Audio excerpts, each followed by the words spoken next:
A veces Dios permite que el viento sople fuerte, no para hundirte, sino para mostrarte que su mano sigue sosteniéndote.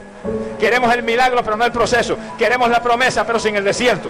Sin embargo, las grandes victorias nacen en medio del dolor. Mientras más cerca estás de tu propósito, más dura será la prueba, porque el enemigo no ataca lo que no tiene valor.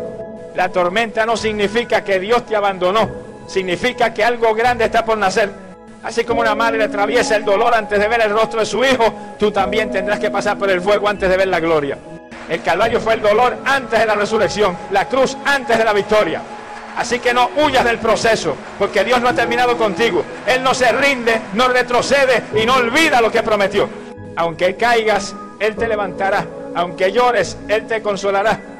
Porque aquel que comenzó la buena obra en ti, la perfeccionará hasta el final.